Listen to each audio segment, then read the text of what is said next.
నిరంతర కృషితో స్ఫూర్తి నింపుతున్న యూపీఎస్సీ విజేతలు. ప్రతి ఏటా వెలువడే కేంద్ర పబ్లిక్ సర్వీస్ కమిషన్ యూపీఎస్సీ ఫలితాలు కేవలం కొందరి విజయాన్ని మాత్రమే చాటవు. అవి వారి అంకితభావం, పట్టుదల మరియు అచంచలమైన విశ్వాసానికి ప్రతీకలుగా నిలుస్తాయి.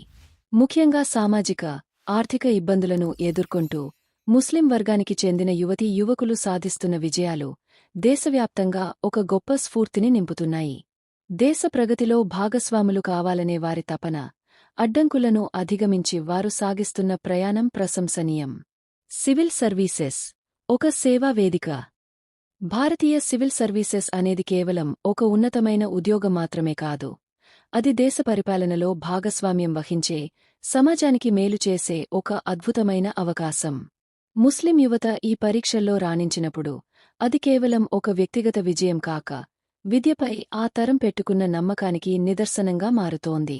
సంవత్సరాల తరబడి కఠోర శ్రమ, ఆర్థిక ఇబ్బందులు, వ్యక్తిగత సౌఖ్యాలను త్యాగం చేసి వారు సాధించే ఈ ఫలితాలు విద్య యొక్క శక్తిని చాటిచెబుతున్నాయి. వృత్తి ఏదైనా, గౌరవం ఒక్కటే.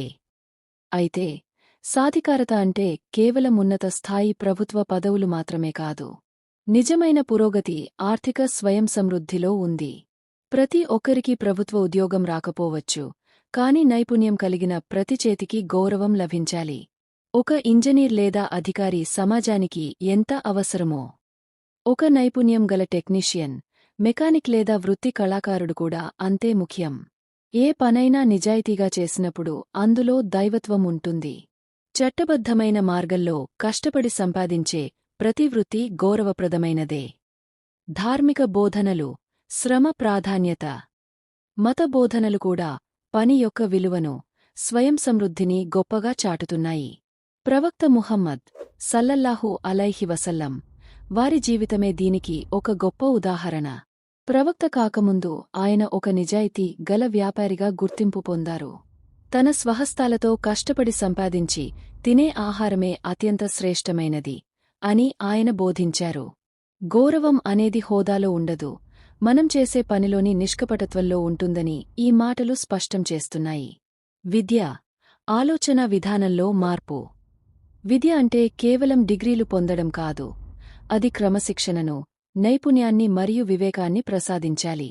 సాంకేతిక విద్యను అభ్యసించి ఒక నైపుణ్యం గల వృత్తిని ఎంచుకున్నా, లేదా స్వయం ఉపాధి ద్వారా 10 మందికి పని కల్పించినా, అది దేశ ఆర్థిక వ్యవస్థను బలోపేతం చేయడమే అవుతుంది.